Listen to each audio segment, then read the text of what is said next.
Greetings, dear listeners. This is Jonah Goldberg, host of the Remnant Podcast, brought to you by the Dispatch and Dispatch Media.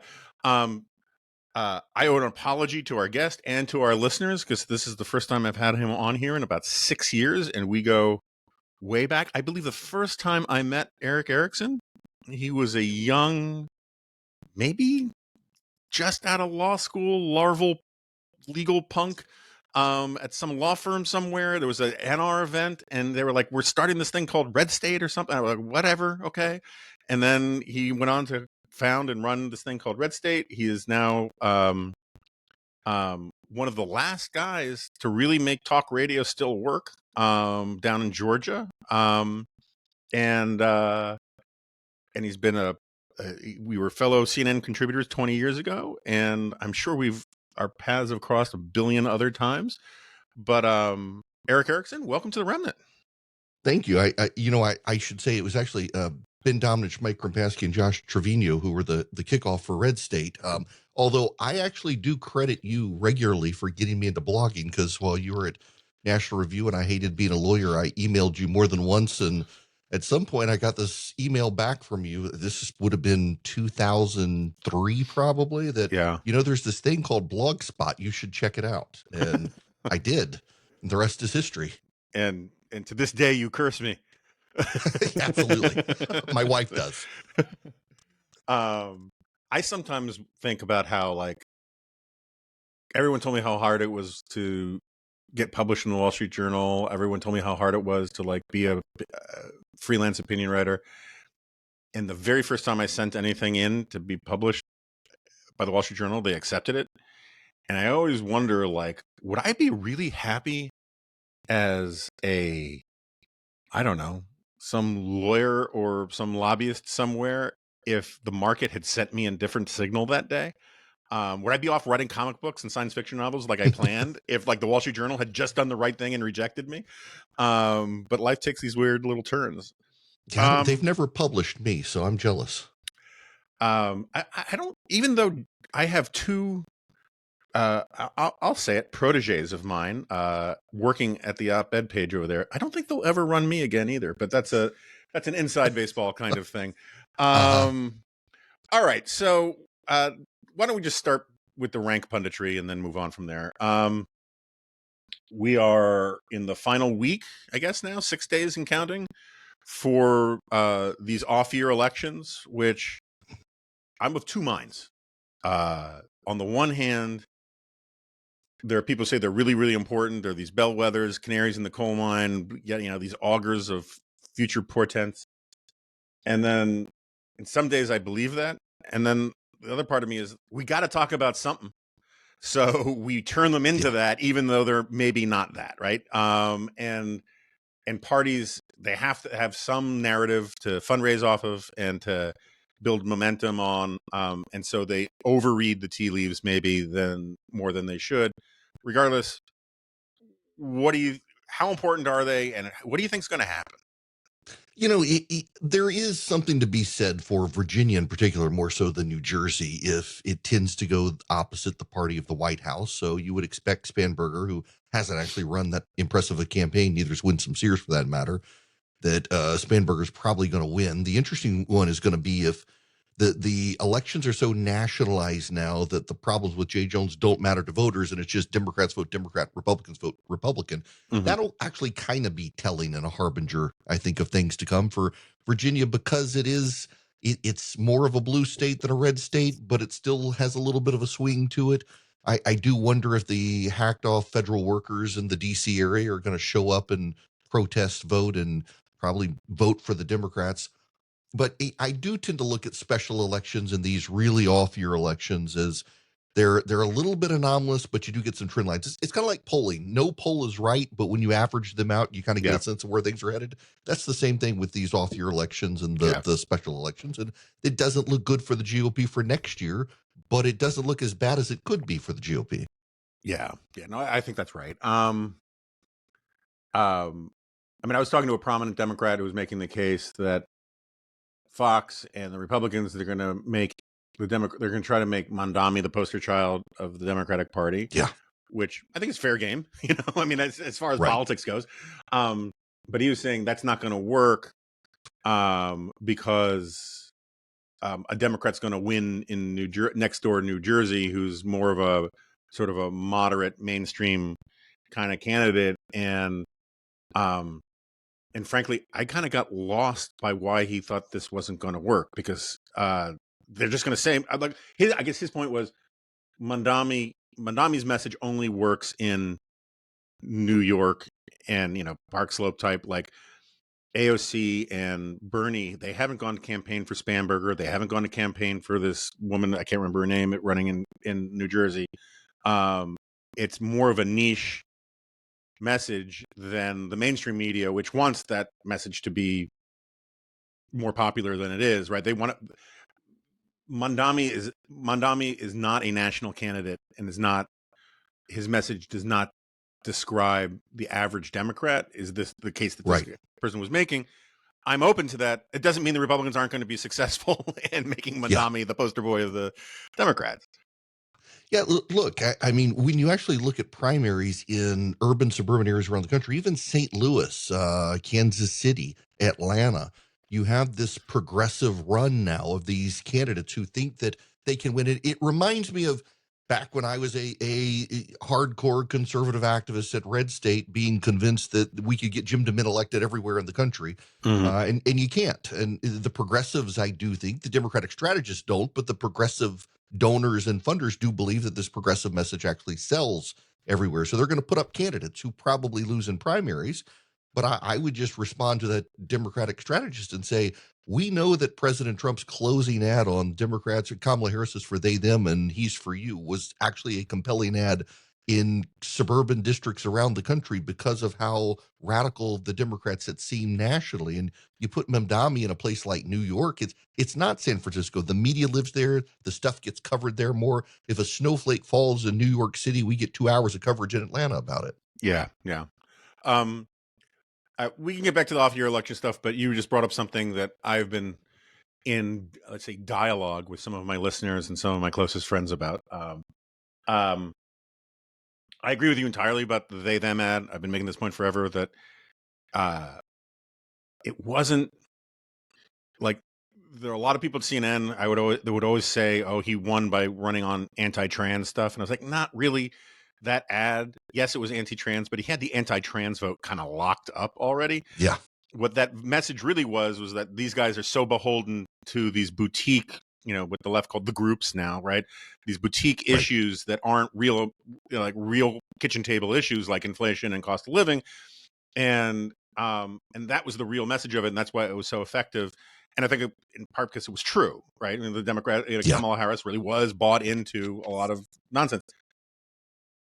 It seems to me Republicans are getting themselves into a bit of a similar problem, right? It's not the exact same thing, but when Trump is handing out pardons to crypto bros that are, cozy with him, when the tearing down of the East Wing, which I am totally fine with on the merits, like if you went through a normal process and all that kind of stuff, like presidents do these kinds of things.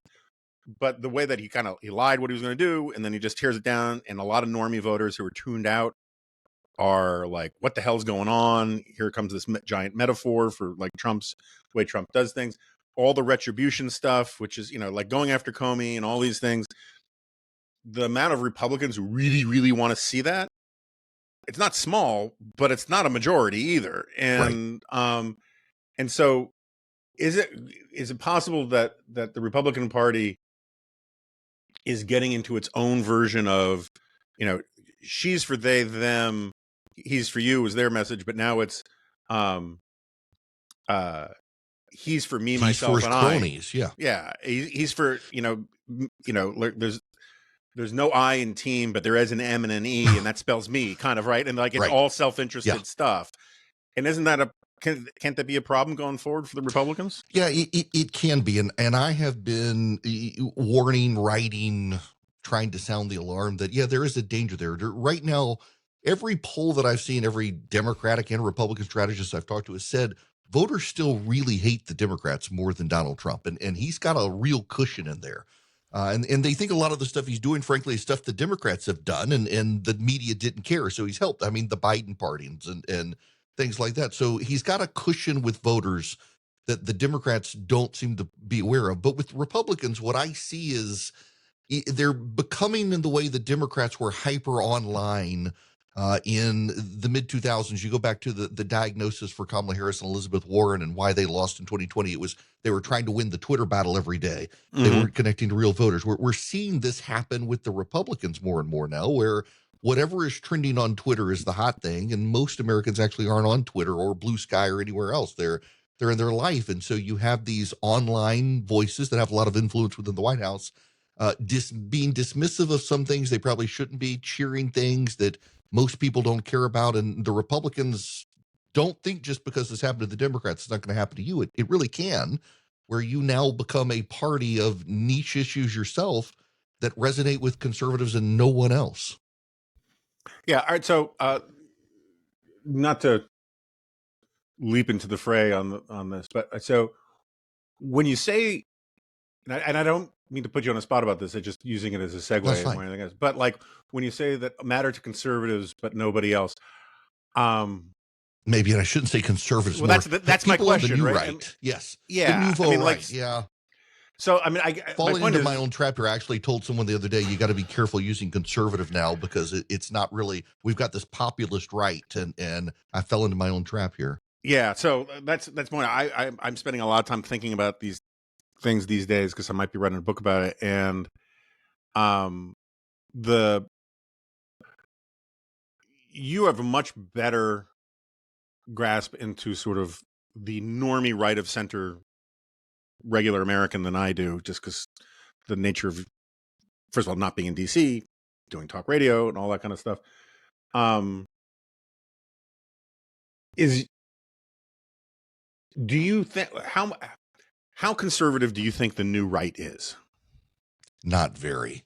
Yeah. It's actually, I got invited to go, I guess, to the Buckley Club at Yale to debate Scott Jennings, who I know and adore the guy, and he was going to take the position Trump is a conservative, and I would have taken the opposite position, but I got to do the college tour thing with my son, so couldn't go. But I mean, number one, I mean, Trump himself has repeatedly said he's not a conservative. Right. You have a lot of people, and I've been writing. I mean, going back to Red State in 2004, that we made a mistake on the right in the movement, allowing conservative to be interchanged as the word Republican, when actually conservatives and Republicans are different things. And now people come into the right and say, well, I'm a conservative because I'm on the right. You sound pretty progressive to me. You want to use the government for conservative outcomes, you think, but I mean, like I tell people all the time, the reason I'm a small government conservative is I'm a Christian and I know we're all sinners and I want as few in charge of me as possible. But these guys come in, the Christian nationalists and the others, are like, I want a big government that's going to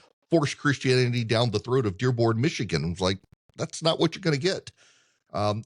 They're using the power of government for their ends, and it rewards their friends and punishes their enemies in the same way the left does. And you see this with the left now that, like I talked about this yesterday, the Gallup polling now, only about 36% of Democrats have pride in the country. When they're in charge, that pride goes up. And you haven't seen that trend with Republicans, but among a subset of the right, you do see this now, where if they're not in charge, they don't have pride in the country. And I don't really think those people are conservatives, because at the end of the day, I don't think tying conservatism to the raw use of power really is conservatism. Yeah. I mean, I think you go down a Yeah, and long really, list. I'm in your wheelhouse here. I feel like I'm the idiot before the master. So no, feel this free to. it's nice. I have to say, it's nice to hear. No, but like, so like, look, I struggle with this because some of my dearest friends, lifelong colleagues, people I respect immensely in all sorts of ways, I'm now hyper. It's like, when you learn a word for the first time and then all of a sudden you see it everywhere because just like, Yes. that feeling. Was that Like, Bader Meinhof? Yeah. and I now listen really. It's sort of another analogy to it is a friend of mine a few years ago pointed out how everybody confuses less and fewer, and now it's in my head, and whenever I hear it wrong, it drives me crazy. So I have the same thing with. I have seen more than one passive aggressive tweet from you about that issue, towards me, no less. We need a less good men. All right. So anyway, but no. The question is, I mean, the point is, I'll hear people on podcasts I listen to regularly, and some of them know who I'm subtweeting, but we'll just leave it at that. Well, they'll say stuff like, if you're a conservative, you should be really happy because Republicans have a good chance next year, or if we work really hard, or if things go our way, we'll win on election day, kind of thing. And they're all saying we. They're using "we" to describe Republicans and conservative as synonymous terms. Yes. And it's like they've completely forgotten in some cases that, like, William F. Buckley came to be William F. Buckley because of his antagonisms with the Republican Party, not because he was like the salesman for the Republican Party. And it just feels like an enormous number of people we grew up around are the dogs that caught the car. And they now think that being a conservative means being, in effect, a de facto political consultant for the Republican Party, which I could live with to a certain extent, except the problem is, once you're in the political consultant mode, you have a vested interest in your clients winning. And so you get into this kind of making the wish the father of the thought kind of approach to your political analysis, when I can make a really strong case in certain circumstances. The best thing to happen for conservatism in certain elections would be for Republicans to lose. But, it's like in sports, you're allowed to say, oh, they need to just lose and have a rebuilding year. You're never allowed to say that in this climate of, catastrophism about Republicans, because this whole idea that the country's not lovable unless our team's in charge. Yeah, look, it frustrates me to no end. And having been an elected Republican and a political consultant, I always tried to thread the needle between what was a conservative, could I advance, and recognizing there are parts of the country where my brand of conservatism doesn't sell. How close can I get? And nowadays, it is the Republican Party, the conservative movement, but a lot of people within the conservative movement, it's weird. They call themselves conservatives and yet still ask the question, what has conservatism conserved? And they claim to be something on social media. They claim to be something else when they're off social media. They don't really know what they are. And it's all in the shadow of Donald Trump and whatever he wants. And I mean, we've seen this like with the tariff fight. If it's conservatism rejected the idea of tariffs, at least the predominant strain of conservatism did. The Buckleys, the Hayeks, even the Reagans, and yet now suddenly we're re-arguing, well, Reagan did this tariff this one time, therefore he must like them because the Trump wing of the party says so, and that's not the case. And I find there's a lot of compatibility with Donald Trump and his agenda, and I supported him in 2020 and 24 as opposed to the Democrats. But at the same time, I have this real concern that we've lost the governor and the conscience within the Republican Party when you consume the conservative movement into the Republican Party. Now it's just whatever advances the power of the party. That doesn't necessarily advance the movement. At some point, you got to look back and say, where is the repository of ideas? They've got to not come from flawed people. They've got to come from time-tested ideals within the conservative movement. And nobody seems to really, within the echelons of power right now, really have that view that there's no accountability mechanism. I always think about the Old Testament prophets who many times were killed. Isaiah saw it in half, but they were actually going in and saying, hey, this isn't what you're supposed to be doing. And the people were way more interested in what they were doing and the wealth they were getting than actually doing the right thing. Yeah, well, this podcast is called The Remnant for a reason. Comes from, Isaiah. And, being the name Jonah, I have a certain, respect for the heavy lift that comes with being a prophet without honor. So I'll give you an example on this tension here. So if you're a sort of a George Will type conservative, which I think we all like I'm sorry, to. I got to interrupt you there. I still haven't gotten the answer to my question. Do you think he stayed up until 2:30 in the morning to watch the end of that third game? I mean, at his age, I still think he did. I think he probably did. Mhm. I like the image of George still in his tie doing lines of coke to Yes. stay awake to Yes, exactly. like just rubbing his rubbing the excess on his teeth and like shaking his head trying to stay awake for the game. Um, no, but I'm sort of obsessive about how Congress doesn't do its job anymore. Is like my Right. one of my great obsessions now. And if you're a sort of a certain kind of constitutional long game conservative, you could say um, that you could look at how Congress has essentially exempted itself from its responsibilities. Like, all right, I'll back up. A lot of people think the Supreme Court is the only branch of government that gets to tell the other branches what's constitutional or not. That's not the Mhm. design. It's the final say, but there are lots of things that a president can do that are unconstitutional that are not justiciable. Like the Supreme Court's just not going to get into it, but that doesn't mean it's constitutional. Um, and the system is set up that Congress would stop the president as an institution from exceeding its authority, like blowing up ships in the Caribbean without authorization or funding from Congress, for example. And even if you're in favor of the policy, like Congress in a healthier age would say, whoa, whoa, whoa, you're just not starting a war without going through us about it, right? And it seems to me that if you're an actual constitutionalist, you can disagree with me on some particulars, but if you can't call yourself a constitutionalist and at the same time think that, as Steve Bannon calls Congress, it's Trump's Duma, right? And it just does Yeah. whatever Trump wants. It like even under IEPA, this tariff law that's going before the Supreme Court, the actual law, which does not mention tariffs, which Trump says gives him authority to use tariffs for whatever he wants, but Right. it has a provision in it that every 6 months Congress must review what the president is doing under IEPA to reauthorize it, and the Republicans in the sort of dark night changed the rules so they wouldn't have to actually do the oversight on Right. this thing, right? They're just taking out a hot spoon and gelding themselves constitutionally. And so like one could make a case that if you're an actual constitutional conservative, you'd want all these guys punished for that. And yet like try to make that case anywhere out there and they'll say, well, but that means so you want Republicans to lose? And I was like, well, you can make the argument. And it's like, but then the Yeah. Republicans lose. Don't you love the Constitution? They're the only party that loves the Constitution. Well, show me where they're loving the Constitution. I mean, it's one of these.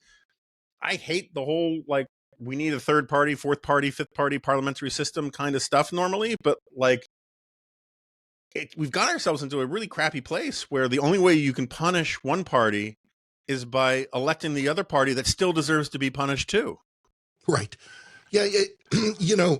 This is where I kind of sit back and watch a lot of friends on social media and think the concept of keeping my mouth shut and having some grace for everybody comes in because I see exactly your point, and at the same time I abhor the idea of the Democrats getting in charge. So what do? You advance people in primaries, but right now Trump's such a dominant force. You advance anyone who in the Republican primary who might not ideologically align with him perfectly. Well, you're gonna have problems, except for the members of the Senate, the Tom Tillises of the world, and others who've decided to throw it in. You have some level of accountability now, and yeah, it's very frustrating to me because as a partisan. I want the GOP to do well as a conservative.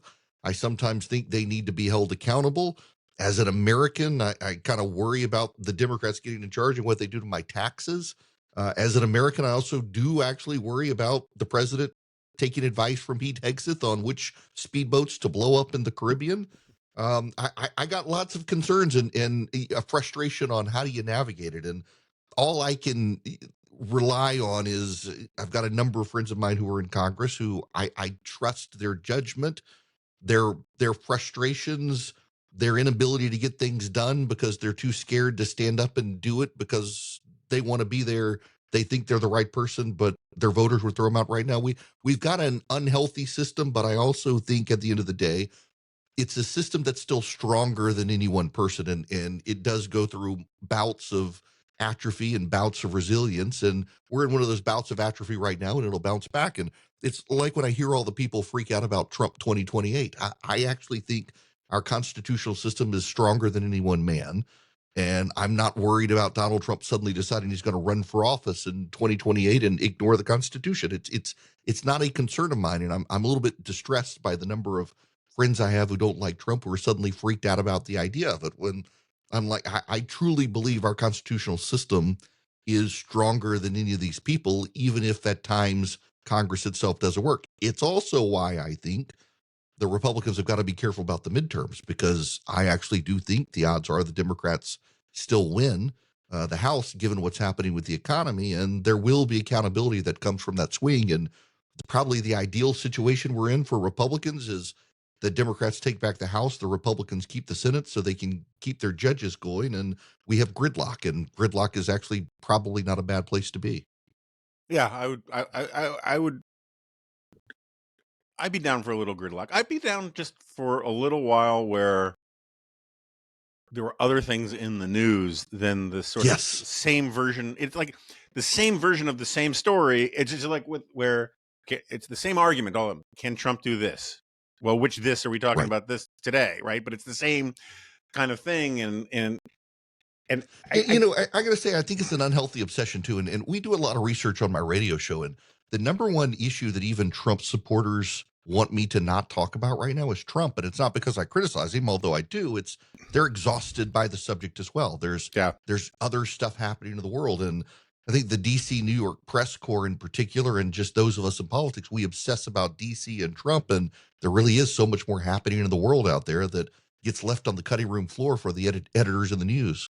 Yeah, I hear you, and I wrote a piece a couple of weeks ago about the incredible boredom of having to constantly write about Trump. But there's a reason. So, like, I've made this point about Israel a million times, that there are a bunch of people who like Israel, there are a bunch of people who hate Israel, but the majority of people who have positive or negative views about Israel, the thing that they kind of resent is having to talk about Israel all the time. They just don't want, like, enough already, right? It's like too much headspace. I don't want to piss off. I don't want to run afoul of the people who love Israel. I don't want to get called an anti-Semite, and I also don't want to get called pro-Hamas. I just don't want to talk about it. It's sort of like, right. Remember 25 years ago, a lot of the opposition to gay marriage was just like people. They were fine with gay people doing whatever the hell they want to do. I don't want to hear about it, right? There's a certain aspect of that for normal Americans. And the reason why we end up having to talk about Israel a lot is because people keep attacking Israel. There's nothing Israel would like more than to stay out of the news, right? To be a Middle Eastern Sweden that, oh, did you know that they make those phones? Oh, that's cool. But other than that, you just don't talk about it. They make pagers too. Yeah, they make excellent pagers, multi-purpose. And the problem is that, first of all, Trump's the president of the United States, so it's unavoidable that you're going to talk about him a little bit. I mean, I very much would prefer a Calvin Coolidge type who just shows up every now and then to say a few words and then goes away. I'm very envious of the Swiss, where a majority of Swiss don't know the name of their president, which I think is fantastic. But Trump also is to blame for a lot of this stuff because he learned, or he internalized a long time ago, that he would rather have positive attention than negative attention, but he'd rather have negative attention than no attention. And so he constantly has to make himself the center of the news. And then when people cover it, they get accused of being obsessed with Trump. It's like, well, make up your mind, do you think that act burns itself out at some point? Do you think the point of act, I can make the case he's hit diminishing returns already, but it just not among voters that he cares about. Look, this is what I tell more people than I wish I had to, and a lot of friends of mine who are very dismissive of me, but this is where the Constitution working comes into play and how the Constitution is stronger than Trump. I agree with Chuck Todd's commentary from CNN the other day that this 2028 stuff that he's doing, not what Steve Bannon's doing, but what Trump is doing, is he's headed into lame duck status. Right. When you get past the midterms, the entire conversation, by nature of our constitutional system, begins to shift towards 2028 and our perpetual election season and who it's going to be. And a resentment begins to build among the political class, not among the average Trump voter, over his continued domination of a news cycle where the would-be successor to Donald Trump now is forced on a daily basis to answer for Donald Trump. And that becomes an unsustainable system, and you start to see the fractures. And it happens by design. It happened with Reagan. When you go back and you look at the 1988 election, you wound up getting his vice president, and he got elected because he was going to be the third term of Ronald Reagan. And once Bush was there and actually became George H.W. Bush, people were like, I thought this guy was Ronald Reagan, and he's not. You went from 95% approval to losing the election in 1992. You have these systems of lame duck status and competition where eventually someone else's ego begins to compete with Trump internally in a way that forces change. So you're right. He's president. He dominates. He wants the attention, but that system is for him not going to be sustainable. And I'm not sure he's adaptable to the change when he's not the center of the stage, but it's coming whether he likes it or not. So since you steered us there in professional broadcaster fashion, I'll ease into it, the 2028 conversation, by asking about your own backyard. Is Brian Kemp running? Do you think he should run? How do you think he'd do?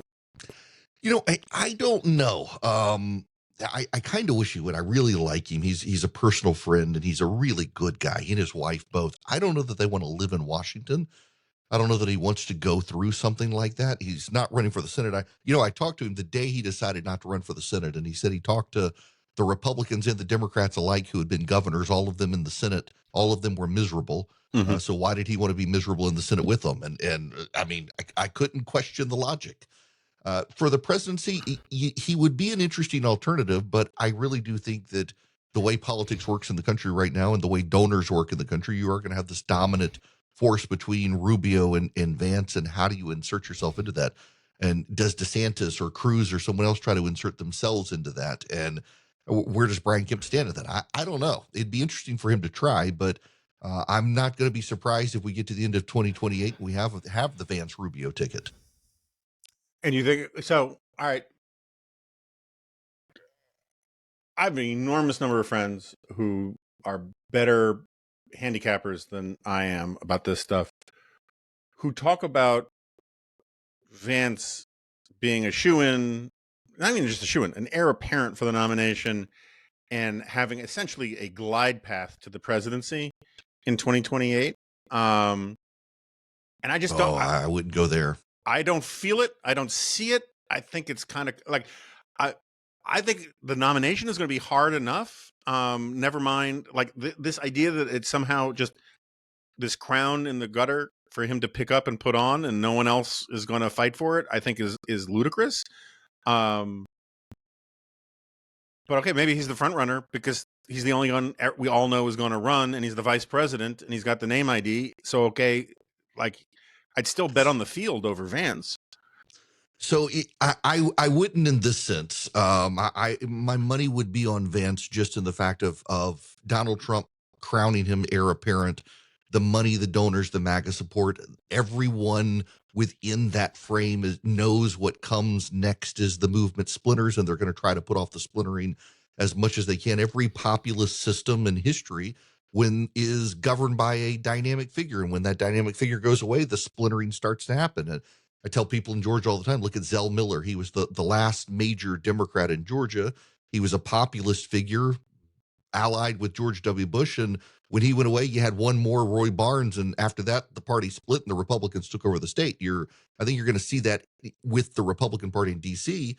You're going to see a real split among populists. But I think there's going to be a lot of energy that goes into propping Vance up as the person who can keep the band together as long as possible.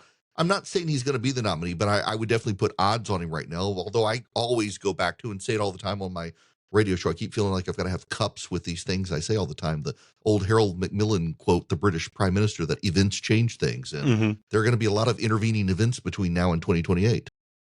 Yeah, I mean, look, I get the paper argument about Vance.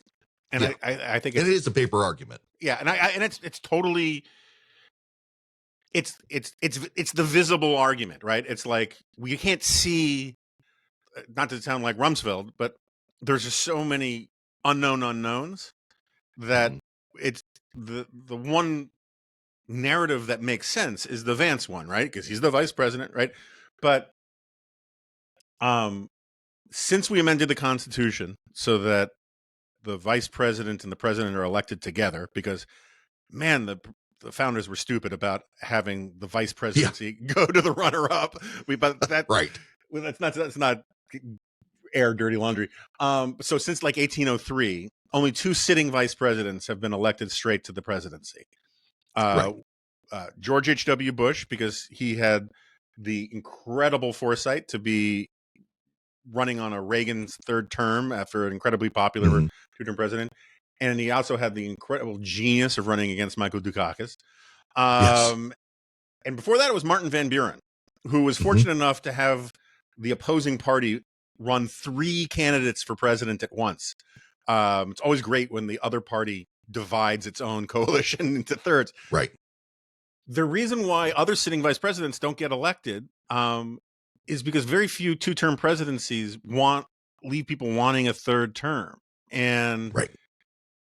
then you add in. I mean, it's funny that you talk about how you talk about this the populist movements. This always happens kind of thing. I recently had to do an eggheady thing with this woman Molly Worth, and she's got this new book out about charisma in the Max Weber sense, whatever. And so I've been reading.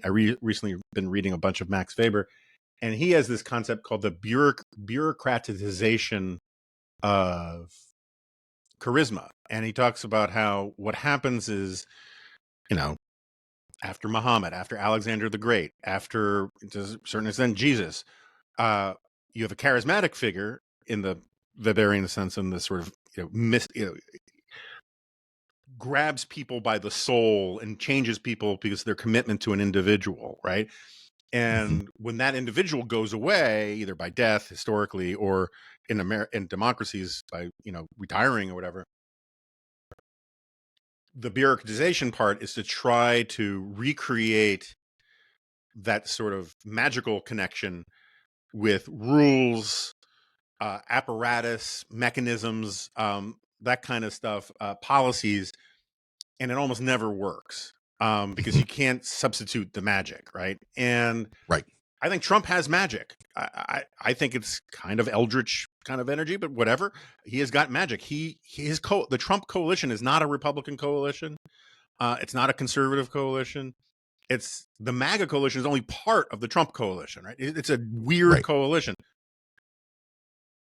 I don't think Vance just inherits that coalition, and he may inherit the donors, and he may inherit the hangers on and stuff, but um, does the pro wrestling loving bro guy automatically like Vance? Does the woman who likes to run a ship in the boat parade automatically like Vance? Maybe if Trump tells them to for a little bit, but I don't. I think Vance's reputation as this really great politician in terms of his outside game. His inside game is very good, right? He got the vice presidency by working Yeah. the kids and all that. But his speech to the Marines recently was kind of meh. His convention speech was kind of meh. Um, uh, his political instincts are weird, where he likes to leap to the defense Well, of anti-Semites and what. he's not really a Republican. I mean, he's kind of a blue collar Democrat from Appalachia who moved into the GOP, as did a lot of others. I always assumed he was a Democrat until he ran as a Republican. But I would give Vance this though. He's got Trump's support right now. Mhm. Donald Trump became the Republican nominee with the fewest votes of any person in a primary to get the Republican nomination. And so there's a path for events there. Now, you're right. You are going to see, I mean, maybe we'll see Brian Kemp. Maybe you'll see a Glenn Youngkin or Marco Rubio, some of the other cabinet members decide to challenge Vance, just as what happened with George H.W. Bush in 88. And it also depends on how Trump's term ends. If Trump's term ends and we're in sort of an economic mess because of tariffs and other things, then yeah, I do think there are lots of opportunities for it to go any way other than Vance. But I do kind of think that in the here and now, in 2025, as we're looking forward, it's the easiest call is to say it's going to be him. But then again, intervening events along the way could change that. I do have a sneaking suspicion that you are going to have a governor or two who make a very articulate case for going in a different direction, and they're going to get some traction, I suspect, with donors enough to be able to make their case. Yeah, I mean, my last point on this is even Papa Bush, who I think history is going to be very kind to, he had to subtly distance himself from Reagan in '88, doing the more will than wallet and kindler, gentler nation, all that kind of stuff. 1,000 points of light. 1,000 points of light. My God, mom, we're old. My mom used to have a group of British reprobate journalist friends, Fleet Street types, that they would meet every month or so in the early '90s and get pissed together. And they called their club the 1,000 Pints of Light. But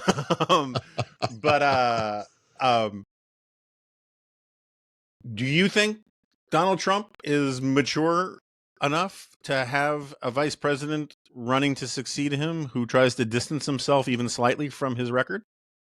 No, I actually think it's going to be comedy gold to watch. It's funny you asked this because I do have this lingering thought on how this is going to work, because you do have to give your successor in office leeway to be able to distance themselves from you. And I actually think here's my long. You can write the book about this because I'm not going to, but this is my overarching theory of the politics of the 21st century.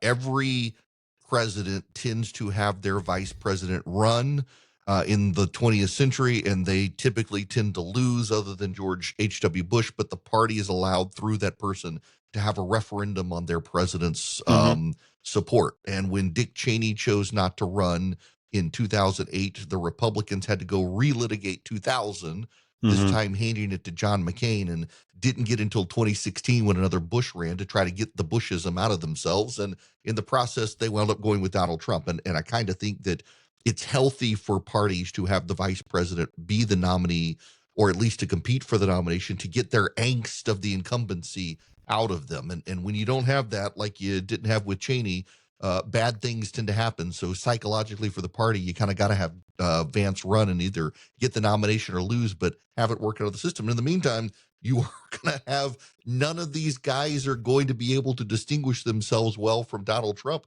without him throwing stones at them. And it's actually going to be, I think, very funny to watch. Yeah, no, I think it's a really important point you're making about the vice president thing. I remember there was a New York Times piece in 2008 about how this was the first time there was no official sort of stand-in for the incumbent president in a primary in a century or something, like since Coolidge or somebody. It was a long time. And I thought about a lot about that in 2024, insofar as Trump, by saying, like normally, like Pence would have run, right? If Trump had not done the January 6th stuff, it would have been Pence's time to run and all that kind of stuff. But by Trump saying the election was stolen, it deprived the candidate, the other candidates, of the ability to say you had your shot.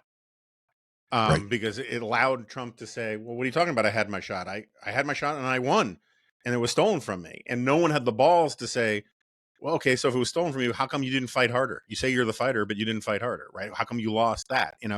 But that inability to have a contest about the actual record of the previous president is one of those unwritten, hugely important things about our politics. I think that's an important point. All right. What about, since we're just doing this rank punditry thing, what about the Democrats? Oh, hey, look, this is the silver lining for the GOP is the lack of a Democratic bench that actually is aligned with the American voters. It's why I really think if they were smart, they would look at a guy like Andy Bashir in Kentucky, who I don't particularly care for, but can get elected in a state like that, as opposed to a Kamala Harris or a Gavin Newsom, who aren't really, they're not really connected to people. You know, you and I, we both know Bill Shine.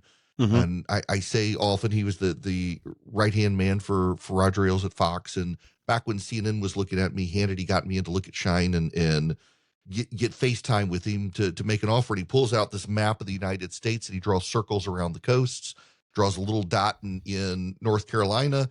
And he says, CNN and MSNBC, this is their territory. They compete over the coast. MSNBC's ahead because he points to Raleigh, Durham. They got the college towns. And Fox cares about the people within 100 miles of a river valley. That's why we're number one. And that's the problem with the Democrats right now is they live such a cloistered existence.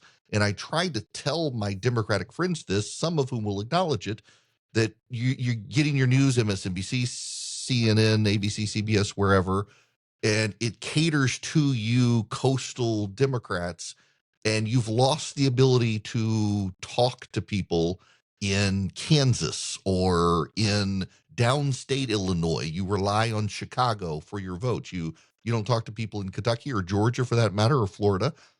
They're going to have to be able to do that, and that's the problem with the trans issue. It goes back to a point you made earlier that the they them ad for Trump, he already had the anti-trans voters. This was a signal that the Democratic issues are not the issues of ordinary Americans. It's like in Virginia, they're still playing up the trans issue. That's gravy for the base in the Republican Party, but Mm-hmm. you've got to be able to articulate it beyond the trans issue to the Democrats.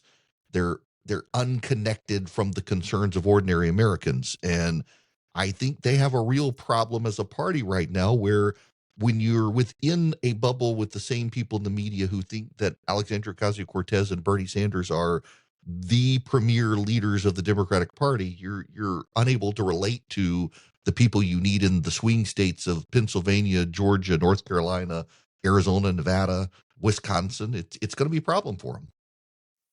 I agree with all that. And by the way, Bill Shine did a very similar thing with me. He didn't draw circles. He just put one hand over the West Coast, one hand over the East Coast, and said, everything between my hands is our market, or something like that.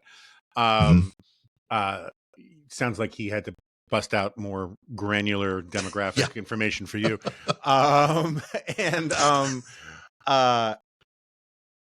So obviously I broadly agree with that. I will say I have a bit of a soft spot for Rahm Emanuel.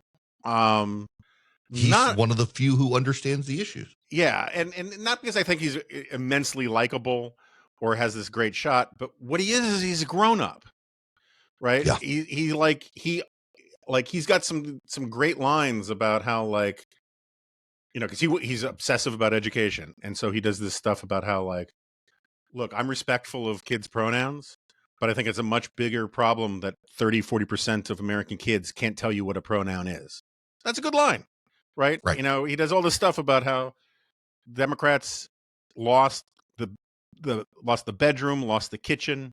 They lost all the rooms of the house except the bathroom, and the bathroom's the smallest room in the house, right? So it's a way of sort of giving the base a little acknowledgement that their positions aren't crazy or entirely wrong, but the emphasis on them is entirely wrong, right? And let's talk about, like, what normal Americans really care about.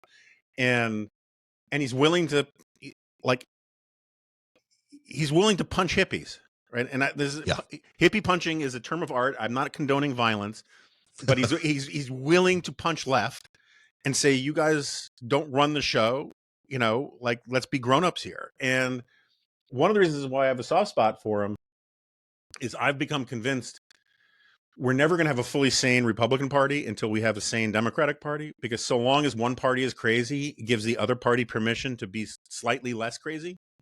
And so the crazier, and that drives the other party crazier, so that gives you more, moves the Overton window even more to let you be crazy. You can sort of see this in the, well, anyway, we'll get to that in a second. So on the Democrat side, if you had to put money on somebody, like, first of all, who do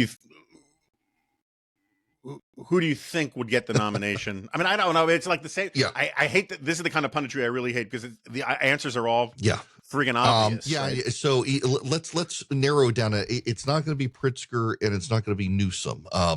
You and I have some of the similar people we talk to, but I can't find a Democratic consultant who thinks it's Gavin Newsom, and they all laugh at the Republicans for being obsessed with Newsom. Because none of them like him. The donors don't like him. The other governors don't like him. The political class doesn't like him. It's like the Republicans who got worked up over Michelle Obama was going to be the Democratic nominee. It's now the Gavin Newsom thing. It's not going to happen because the Democrats don't like him. He's too much of an opportunist. Rahm Emanuel is an intriguing option. Bashir in Kentucky is an exceedingly interesting option, but I don't know that he's got the donor support. Rahm is the one who can get both the Clinton wing and the Obama wing of the party to open doors for him. I don't think it's going to be Kamala Harris. I think she's going to have a very good shot. So I can tell you more who I think it's not going to be than who it is. But Emanuel is the guy who can get the Obama part of the party and the Clinton part of the party on board together and unite. I mean, you're right. I have long said that we need two healthy parties in the country. And as long as one party doesn't out crazy the other, they're going to win. Yeah, I mean, I think the problem Emmanuel has is the base just doesn't like him, and the activist base, right? One of the things I'm jealous of the Democratic Party about is that the actual electoral base are kind of like really pragmatic, down to earth, salt of the earth, Southern black ladies, right? Mm-hmm. Who don't, they had a chance to vote for Kamala and Cory Booker in the primaries. And they're like, those people are crazy. We want an old, boring white guy. I guess we want to win, right? Which I can respect that. Relatedly, I can also tell you who it's not going to be. The former mayor of a town in Indiana, Pete Buttigieg. If there is something that only progressive white people like, Tofu and Pete Buttigieg are about it. But I mean, he polls in like negative numbers with black women. Yeah. Okay, so we're talking about both parties going crazy, and one side's craziness giving permission to the other side to be crazier, and all of that. I got to ask you, so do you have a theory of the case about why anti-Semitism stuff, or anti-Zionism, if we want to get clever about this, let's put it this way. There is a Venn diagram, right, where there's anti-Zionism and there's anti-Semitism. The only reasonable argument is how much overlap there is. And my friend John Podhoretz would say 100% overlap. And then other people would say, 50%. But like the most passionate anti-Zionist people tend to cross that line. Anyway, do you have a theory of the case about why it's so prevalent on the sort of social media influencer right and also on the left? And do you think that they're the same thing? Do you think they're different things? Do you think they're popular for different reasons? What the hell's going on with this stuff? That's my question. Had a college professor, my freshman year of college. His name was James Coomer, and he was the very first person I ever heard explain the horseshoe theory, that at the outer edges, it's actually, although he didn't say a horseshoe, he said a circle, and they all meet, and they're all the same people. And I've always kind of believed in it, and I actually didn't realize at the time that a lot of people were dismissive of the idea. I've totally bought into this, and I have for a long time, that at the outer edges of the parties are the same people.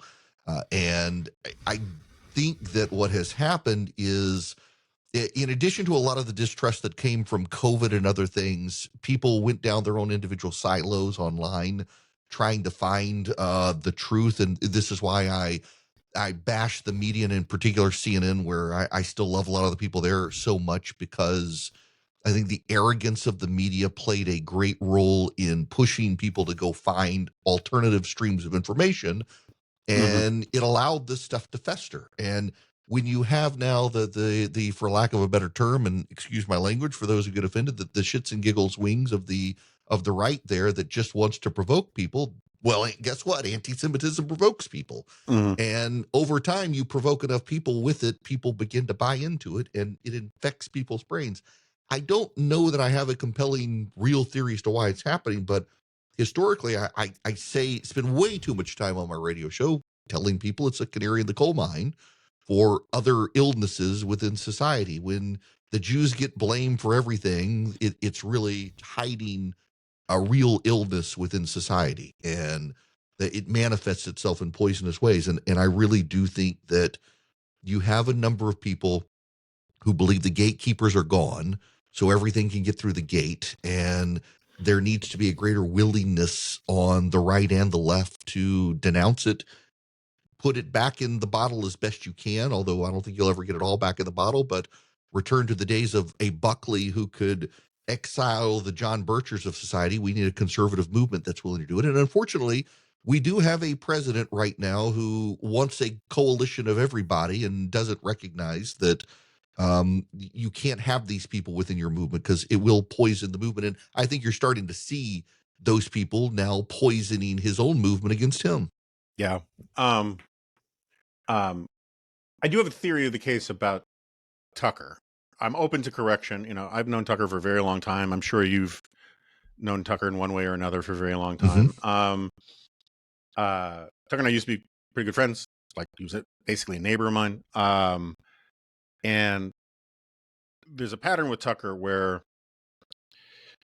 when he's a very competitive guy, he sees somebody who is in his way. So, like, the story I've heard, which is superficially plausible to me in all sorts of ways, was when he got his evening show on Fox, he hated Hannity so much that he was going to do whatever he could to beat Hannity in the ratings. And then over time, the stuff that he was doing just to get ahead, he kind of internalized and thought was like, it became normalized to him. When he started the Daily Caller, they started going hammer and tongs at National Review, attacking us in all sorts of ways because he wanted to be the de facto website of the sort of of the right, and we were in his way. And so he ran all the series of just really crappy, unfair things, attacking various people and all that because we were in his way. I think in the process, he internalized what he was doing cynically to actually become a real thing. I had a theory when he first started doing the floating, giving room to winking and nodding at the anti-Semitism stuff. He realized when he got kicked off of Fox that Ben Shapiro was in his way. And this was the area where you can sort of, in Alinsky fashion, isolate, demonize, and move aside kind of thing. And so he leaned into that stuff, knowing it would create friction with Shapiro, knowing it would divide Shapiro's audience and attract people to him and all that kind of stuff. And I think in the process now, he believes this crap. And I don't know in terms of, you're the good Christian here, but like, it seems to me, I don't know which gets you in more trouble with God, the cynicism or the sincerity. But regardless, the stuff he's doing now, he just had this big interview with Nick Fuentes, the neo-Nazi punk kid. Right. And he's leaning into it really, really hard. And it is dismaying to see the people making apologies for it. Yeah. Just step back several weeks to Charlie Kirk, a progressive transgender advocate kills Charlie Kirk, and you suddenly have a lot of loud voices in the room wanting to blame the Jews. Yeah. I thought we were all on the same page. This came shortly after a transgender shooter locked a bunch of kids in a Catholic church and began gunning them down, and everyone is on the same page that we have a real problem here. But suddenly it becomes the Jews as a great way to distract. I look at this in terms of theology, that in the end times, there are people come with who will tickle your ears and tell you what you want to hear. And I think we're seeing a lot of that. And I also do kind of think we're seeing a lot of opportunism on the right of how can I grow my platform ahead of everyone else. And yeah, maybe he did internalize this stuff. I've been very disappointed in not just it, but I think there are people on the right who are so worried about audience capture that they can't feel the need to say what they know is right because they're afraid of losing part of their audience. And I would just tell them, in 2016, I'm the last person in local radio in America who opposed Donald Trump in 2016 and still has a job. And my audience actually grew because they knew I wasn't going to BS them, and they knew where my heart was, and I built a relationship with them so that I could disagree with them. And I don't know that there are a lot of people who have rapidly risen on social media who understand that if you actually build a relationship with your audience, you can disagree with your audience, and they're not going to leave you. They think they got to tell them what they want to hear and give them the same thing over and over and ever energetic things. But at some point the energy burns out, and I do think the history of this is that you wind up getting consumed by the fire you struck, but how many people get burned up in the process before it gets to you is the problem. Yeah, so I'm glad you sort of brought it here as we close out, because this has been my theory of the case for a decade now, is that the institutions on the right that were the first to jump on the Trump train were the ones that were dependent on either a mass donor base, small donor base, or a mass consumer market. So most of talk radio, Heritage Foundation, um, um, and one of the things, I mean, we don't have to talk about the role of small donors, but I think small donors are worse for American politics than big donors are. It's one of these things that pisses off the left and the right whenever I say it, but I'm going to defend it. But I watched an enormous number of people go, like before I was talking about Tucker starts with cynicism and then it becomes true belief. In 2015, 2016, the number of people at Fox News who thought Trump was a joke, who thought this is ridiculous, this won't last, of course he's not qualified to be president, but man, is it fun, and he's great for ratings, who then 6 months later were 100% on board, convinced that he was the second coming, was really remarkable. My friend Yuval Levin says, he makes this point about how cynicism is very hard to sustain. Like no one wants to believe that they're just voting for the lesser evil, or they're making a grubby transactional thing. They want to feel good about it, and so they convince themselves to feel good about it. And you're like, it's very difficult to think of somebody in. I mean, I don't necessarily always agree with every position you take. I'm sure you don't always agree with every position I take, but you're like the last guy in talk radio, and I know that I'm not. I know I'm pissing off some friends in talk radio. I mean, Guy Benson, I'll say, has tried really hard to sort of remain intellectually honest, but you're the last guy in talk radio I know of who has refused to sort of, there go the people, I must go with them, for I am their leader kind of thing. And I'm just kind of curious, like, where have the pressure points on you been not to do that? Like, has it come from above, from below? Like, is it, a little of everywhere. I will tell you, back in 2016, when I actually came out very forcefully, and I think I actually was the guy who popularized the term "Never Trump." That my boss at the time thought I was probably going to lose my job just because of ratings collapse. They couldn't sustain me, and I mean, I just made my case to the listeners who they understood where I stood, even if they disagreed with me. They got mad, but the ratings went up. More people tuned in. It became more interesting. We do a lot of surveys in radio for my show, and the number one thing that comes up is that no one has any idea what I'm going to say until I say it, and so it keeps them tuning in. And I just, I think part of it is I grew up. I don't know. It's my personality. When the herd is going one direction, I tend to not, and that's always been my way. It's not really contrarian, but it is a little more cautious. And I mean, I'm a fat white guy who's middle aged, lives in Middle Georgia, and I'm not surrounded by the pressures of a lot of my friends who chose to move to D.C. and New York. And I mean, I kind of feel like I'm in rural America, and I certainly get hell from people in my church and elsewhere in 2016 in particular for not supporting Trump, but it kind of, I got the confidence, I think, there to be able to speak my mind by being able to hold on to a job that no one else could hold on to by doing it, maintain friendships. And I mean, I just try not to be a jackass to friends of mine who disagree with me. And I'm always kind of amazed at the number of friends of mine who on social media have turned into the regular jackass and intellectual enforcer. And I'm not going to be an intellectual enforcer. I'm going to tell people what I think, and if they don't like it, that's fine. I got a call-in number. They can call in and disagree with me, and sometimes they do. So I think that's what's helped. I really am kind of amazed, though, at the people who I still regularly encounter who will privately express their dismay at something Trump has done and publicly go on TV and cheer it on. And that exists. It fosters more cynicism, I think, of people. And I try not to be, I used to be the cynic. I try now just tell people exactly what I think and never tell people what I don't believe is true. Yeah, it's weird. It's just weird. Like It really is. I've talked to Jonathan Rauch about this. Like if he used to say, if I was going to make a bet about who was going to go Trumpian, who wasn't, he would have bet I would have gone super Trumpian. And like, to me, I kind of take it as an insult, but like, I get it, liberal fascism. I and get all that kind all of the stuff. time. Yeah. And like, as my wife says, how are you the reasonable one? exactly. And I tell you, this is one of the things I resent about this period. It's like, you know me, you've, been aware, you followed my bet, basically. Right. I used to be the guy that the responsible people would say, hey, Jonah, maybe pull it in a little bit. Maybe, maybe that Yes. joke goes a little too far, that kind of stuff. I really resent being the grown up. I mean, I hate it. Same. It's just like, I want to be the guy.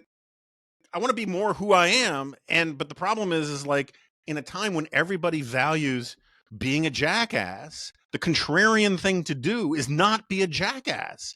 And it's not just contrarian, it's also like a moral obligation, right? Like, and I just, I deeply resent it. Like, I in all seriousness, I think, in 2016, I was going through that with Trump. And I mean, my kid was beat up at school. My daughter was given a guide to commit suicide.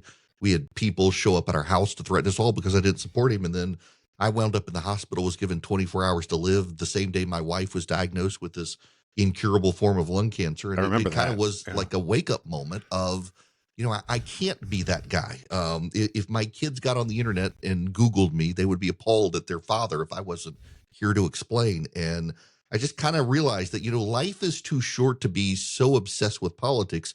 You're going to chase a kid through a store yelling at them over their father's views on radio, which happened. And that was the kind of point I was like, I got to be better than that. And if that means spending a little more time going to seminary, taking my religion seriously and realizing how much my politics was shaping my religion instead of the other way around, I got to do better just for my kids. And I do find there is this trend, and boy, it makes people mad when I point it out, but I stand by it. You have a group of people on social media in particular who have built their social media community. They don't necessarily have kids. They're isolated. They don't live in a real world other than with people exactly like them. And those are the people I see radicalizing themselves. I've got a friend, I won't say his name. He's probably listening, but I'm on these email threads with him and I see him online and he's becoming increasingly radicalized. And I was like, you're middle-aged, you live alone, you don't have a family, you're surrounded with this all the time.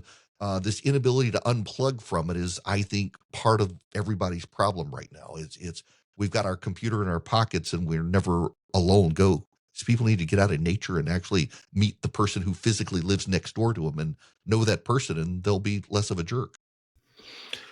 Can't think of a better place to end it. Erick Erickson, thank you so much for doing this. Really appreciate it. And I hope to have you back on much sooner than, for the next time. Thank you very much. Glad to do it. Thank you.